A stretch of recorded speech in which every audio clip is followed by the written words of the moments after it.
Vitality Unfiltered. Unfiltered. With David Bauder.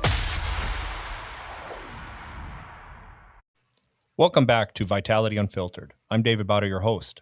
Today we're starting a new 5-part series called Starting from Ground Up, How to Build an Exercise Habit That Lasts.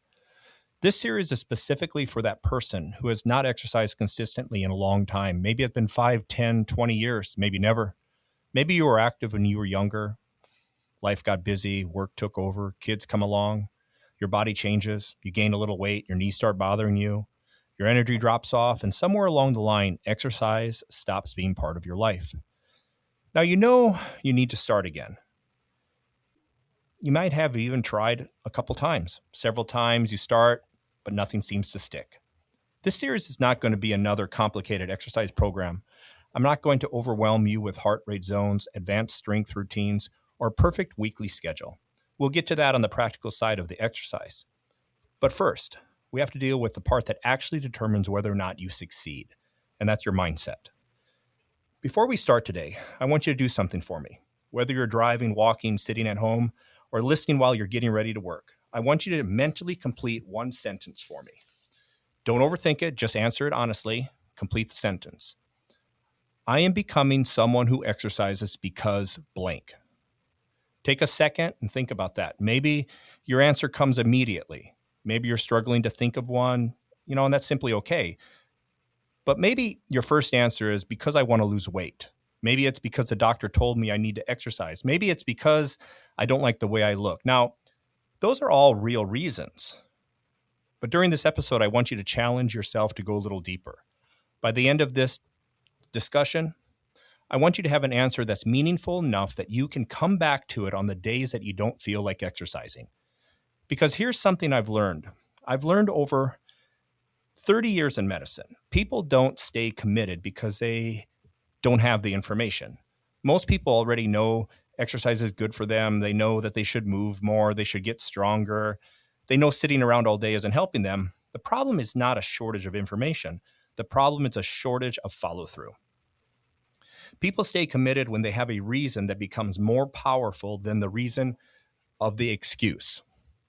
And that's exactly what today's episode is about. Before we get started, I'd like to introduce a simple framework that we'll use throughout the entire series. I call it the exercise reset level.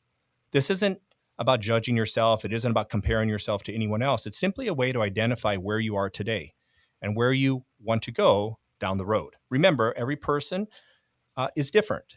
And every person at level 4 was once at level 0. So let's think about this for a second. Level 0. I like to frame that out as you're parked. Exercise is not currently part of your lifestyle. You may have good intentions, but regular movement just isn't happening yet. Most of your day is spent sitting around, and intentional exercise is rare and doesn't happen at all. Level 1. You're moving. You've made the decision to exercise and to begin. Your goal isn't to become fit overnight. The goal is simply to move consistently.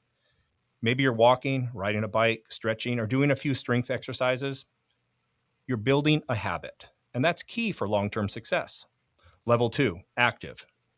Exercise has become part of your weekly routine. You're moving most days of the week, and you're beginning to notice some improvements in your energy level, strength, endurance, and overall health. You're no longer trying to exercise. You're becoming someone who does exercise. Level 3, training.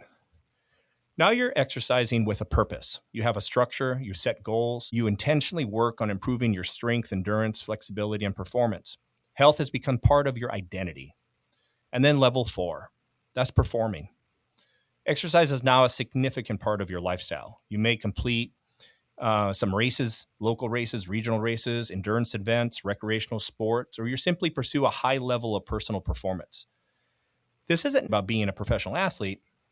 It's about consistently performing at a high level because you enjoy the challenge. Now, here's the important part.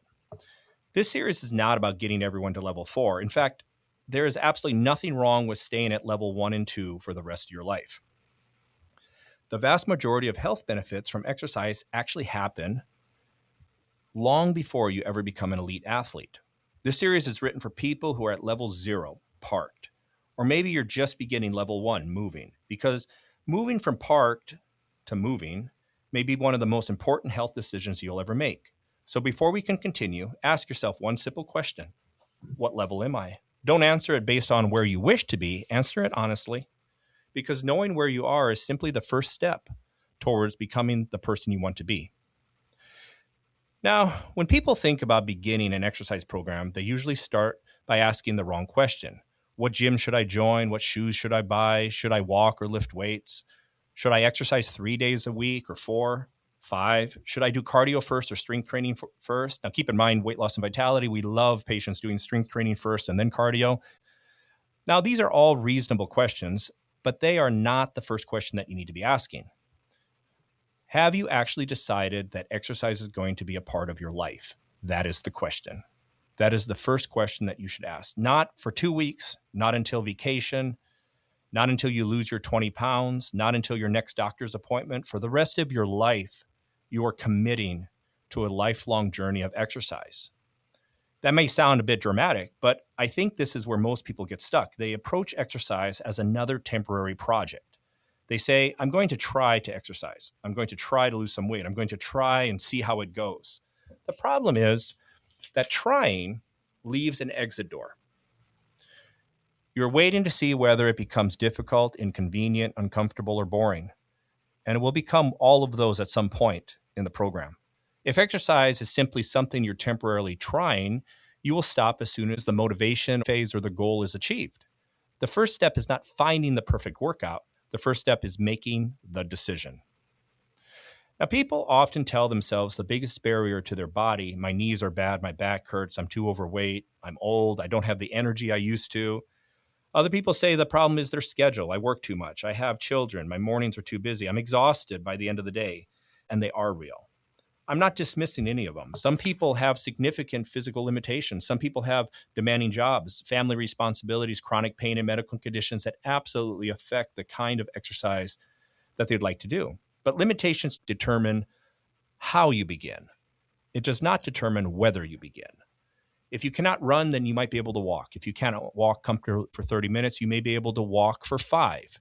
If standing exercise is difficult, you may be able to use stationary bikes or do seated movements. If you cannot lift weights, you might be able to begin with resistant bands or basic body weight movements. The activity can be modified. The commitment cannot. The deeper problem for people is that they see themselves as someone who does not exercise. They may say things like, I have never been athletic. I'm not a gym person. I hate exercise. I've never been able to stick with anything. Those statements are not just descriptions of the past. They're actually instructions for the future. Every time you tell yourself, I'm not someone who exercises, you reinforce that identity. Those are the first changes that have to happen in the way you see yourself. Now, sometimes I hear people talk about motivation, and I will say motivation is actually overrated. One of the biggest mistakes I see people make is waiting for motivation. They believe successful people wake up every day excited to exercise. They assume people who train consistently have more discipline, more energy, or some kind of personality trait that they don't simply have. But motivation is unreliable. Motivation is an emotion. It rises and falls. You may feel highly motivated after a doctor tells you that your blood sugar is elevated. You may feel motivated when you see an old picture of yourself. You may feel motivated on January 1st of the new year. You may buy new shoes, new workout clothes, a smartwatch, a gym membership for a few days, or weeks. You feel ready. Then the normal life returns. You start to sleep poorly. Work gets stressful. The weather is bad. You have a busy week. Your body feels sore. You miss one day, then you miss another. The problem is not that you're weak. The problem is that you've built your plan on an emotion that was never going to remain constant. Motivation can help you start. It cannot be the thing that keeps you going. Commitment is what keeps you moving after motivation disappears. There will be days when you're feeling very motivated. Use those. There will be days that you don't. Expect them. Your success will depend more on what you do on the unmotivated days than what you do when you feel inspired. The next thing that I see patients sometimes fail with is stop waiting to feel ready. Another common trap is saying, I'll start when I feel ready. But people rarely feel completely ready to make a major change. You don't usually become confident and then take action. You take action and then confidence grows. The first time you walk into the gym, you may feel uncomfortable. The first walk may feel harder than you expect. The first strength workout may feel or make you realize how much fitness you've lost over the years. That can be discouraging if you expect to feel good immediately. But feeling awkward at the beginning does not mean you're doing something wrong. It means you are beginning. You do not have to feel ready. You simply have to be willing to start before you feel ready. Actions create evidence. Evidence creates confidence. You begin to realize, I walked today. I kept my promise that I made to myself. I did more than I thought I could. That is how confidence is built, not by thinking about exercise. It's by doing it. Goals versus identity. Most people begin with a goal. I want to lose 30 pounds. I want to fit in my old clothes. I want to lower my blood pressure. I want to get ready for the vacation. Goals can be useful. They give us direction, but goals alone are not enough because goals have an endpoint. What happens when you lose the weight? What happens when you go on that vacation? What happens when your laboratory results improve to normal? If the only reason for exercise is reaching a number, it's very easy to stop exercising once you achieve that number. Identity is different. Instead of saying, I want to exercise so I can lose weight, begin saying, I'm becoming someone who takes care of my body. Instead of saying, I want to get in shape, say, I'm becoming an active person. Instead of saying, I am trying to work out, you say, I am building a lifelong exercise habit. This may sound like a small change in language, but it changes the meaning of every workout. A 10-mile walk is no longer just 10 minutes of caloric burn. It's evidence. It's a vote for the person you are becoming. Every time you exercise, even briefly, you reinforce the identity of someone who follows through. You don't need to become that person overnight. You just need to follow through. You need the repetition. I hear people say this all the time. I'm trying to eat better. I'm trying to exercise. I'm trying to get healthy. I understand what they mean. But I want you to pay attention to the language. Trying sounds temporary. Trying suggests that you're waiting to see whether it works. Instead, say, I'm building the habit of exercise. I'm learning how to become more active. I'm becoming someone who trains consistently. You're not pretending that the habit is already perfect. You're acknowledging that you are in the process of changing. There is a big difference between saying, I failed again, and saying, I am still learning how to make this part of my life. Your words matter because a story you tell yourself influences what you do next. If your story is, I always quit, then one missed workout confirms that story. If the story is, I'm becoming more consistent, that one missed workout is simply a setback. It's not your identity. A lot of beginners believe that workout has to be hard in order to count. They think they need to sweat heavily, feel exhausted, or be sore the next day. They start with a plan that may include 5 or 6 days a week, long workouts, running, boot camps, or intense group classes. Then their body hurts. The schedule becomes difficult to maintain. They miss a few days, and within a month, they're right back to their old routine. I would rather see someone walk for 15 to 20 minutes, 3 days a week for the next 5 years of their life than exercise intensely 6 days a week for 1 month. Long-term health is built through repetition, not heroics. You do not need the hardest workouts. You just need the next workout. Then the one after that. Consistency gives your body time to adapt. It builds trust in yourself, and it changes your identity. The intensity can come later down the road. Your first goal is not to prove how hard you can work. Your first goal is to prove that you can return. People love starting on Monday. Monday feels organized for most. It feels official. It feels like a fresh beginning. But I'll start Monday is often another form of a delay. Then Monday comes the next Monday. After that, it becomes the first of the month. Then after the vacation. Then after the holidays. There is always another future date that feels more convenient than today. But the only day you can actually act is today. I'm not saying you need to go out and complete a major workout today, but maybe you could walk for 5 minutes or 10 minutes. Maybe you could stand up during television commercials. Maybe you walk to the end of the street and back. Maybe you put on your shoes by the door and schedule tomorrow's walk. The size of the action is not nearly as important as the actual execution. The decision is the important part. Today's action tells your brain we have started and we have made the commitment. I want to address one of the most damaging thoughts people carry into the exercise program. I failed before. Maybe you have joined gyms and stopped. Maybe you've bought a whole bunch of exercise equipment and now it just holds clothes in the basement. Maybe you started walking, missed several days and never restarted. That history can make you feel afraid to try again. Why would it be different this time? Well, here's the answer. It will not be different because you found the perfect workout. It will be different because you are approaching it differently. Past attempts are not proof that you can't succeed today. They are information. Maybe you started too aggressively. Maybe your plan depended on motivation. Maybe you had no structure. Maybe you expected perfection. Maybe you treated one missed workout as total failure. You did not fail because you were incapable of exercising. You simply had been using the wrong strategy that was not sustainable. You are allowed to begin again with a better strategy. Your past does not get to make today's decision. Let's go back to that sentence from the very beginning that we talked about. I am becoming someone who exercises because blank. I asked you not to stop at weight loss or appearance. Why? Because those goals may not be emotionally strong enough to carry you through those difficult days. A deeper reason might be, I want to remain independent as I get older. I want to be able to play with my grandchildren. I always love using the example in clinic with patients that I tell my patients, this would be a great time to start thinking about taking your grandchildren to Disneyland. And the demand that puts on your body when you take your grandchildren to Disneyland, you have to be fit to be able to walk and be on your feet for a long period of time. I want to travel without worrying whether I can walk long distances. I want to protect my heart and reduce the risk of diabetes. Maybe I want to feel strong again. I want to stop feeling like my health is moving in the wrong direction.